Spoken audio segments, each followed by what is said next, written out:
राजा और चरित्रहीन राजकुमारी की कहानी। बहुत समय पहले की बात है। एक महाराजा था जिसका राजा बहुत ही पराक्रमी था उस राज्य का और बुद्धिमान था।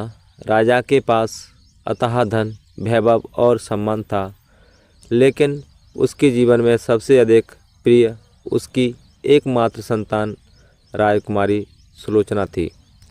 सुलोचना अत्यंत सुंदर थी, लेकिन उसके चरित्र में दोष था।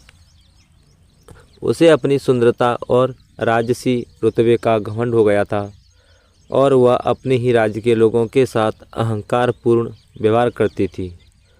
राजा सुलोचना को बहुत प्यार करता था, लेकिन उसे उसकी इस बुरी आदत का भी पता था।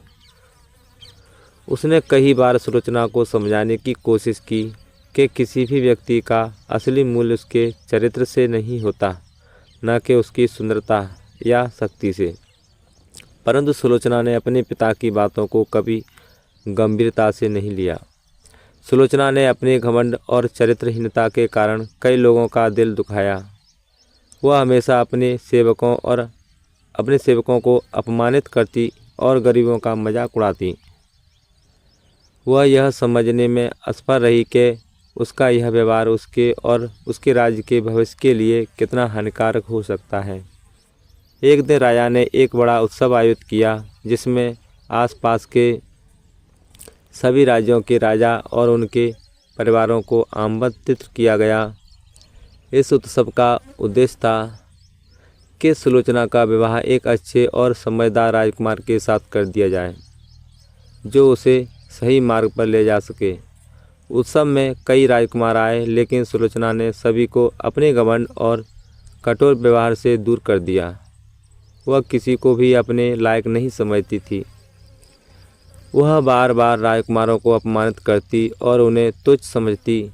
यह देखकर राजा को बहुत दुख हुआ, लेकिन उसने सोचा कि समय के साथ सुलोचना को अपनी गलती का एहसास होगा। कुछ समय बाद पड़ोसी राज्य का एक धूर्त राजा विक्रम, जो सुलोचना की सुंदरता और उसके राज्य की संपत्ति पर नज़र रखता था, सुलोचना से विवाह का प्रस्ताव लेकर आया। विक्रम को सुलोचना के चरित्र के बारे में सब कुछ पता था, लेकिन उसने सोचा कि वह सुलोचना के घमंड और लापरवाही का फ़ायदा उठाकर राजा का राज्य हासिल कर सकता है। सुलोचना ने बिना सोचे समझे विक्रम के प्रस्ताव को स्वीकार कर लिया।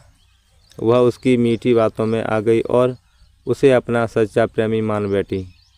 राजा ने भी यह सोचकर विवाह के लिए सहमति दी कि शायद विक्रम के साथ सुलोचना का व्यवहार और सोच बदल जाए। विवाह के बाद विक्रम ने धीरे धीरे सुलोचना के राज्य पर कब्जा करना शुरू कर दिया। उसने सुलोचना को धोखा दिया और राजा के राज्य को बर्बाद करने की योजना बनाने लगा। सुलोचना को अब एहसास होने लगा कि उसने कितनी बड़ी गलती की है, लेकिन अब बहुत देर हो चुकी थी।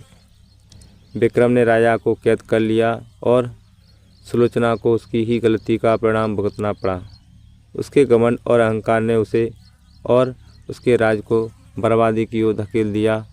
अब उसे अपनी गलती का पछतावा होने लगा, लेकिन वह कुछ नहीं कर सकती थी। एक दिन विक्रम ने सुलोचना को भी कैद कर लिया और उसे राजमहल से बाहर फेंक दिया। सुलोचना अब एक साधारण नागरिक बन गई, जिसके पास ना तो धन था और ना ही कोई सम्मान। उसने अपने ही राज्य में भटकते हुए अपनी गलती को स्वीकार किया और अपने बुरे कर्मों के लिए लोगों से माफ़ी मांगी। सुलोचना को अब समझ में आ गया कि असली सुंदरता बाहरी नहीं बल्कि आंतरिक होती है। उसने अपने जीवन को सुधारने का संकल्प लिया और गरीबों की सेवा में अपने शेष जीवन को समर्पित कर दिया। धीरे धीरे उसने लोगों का विश्वास और सम्मान फिर से अर्जित किया, लेकिन उसे अपने किए का पछतावा जीवन भर बना रहा। इस कहानी से यह शिक्षा मिलती है कि बाहरी सुंदरता और शक्ति का घमंड किसी को भी पतन की ओर ले जा सकता है। सच्चा सम्मान और प्रेम हमेशा अच्छे चरित्र और दया से प्राप्त होता है। राजकुमारी सुलोचना ने अपनी गलती से यह सीखा कि जीवन में सच्चा सुख और शांति केवल अच्छे चरित्र और सच्चे संबंधों से ही मिल सकता है। हमारी स्टोरी अगर अच्छी लगी हो तो हमारे चैनल को सब्सक्राइब और लाइक कीजिए।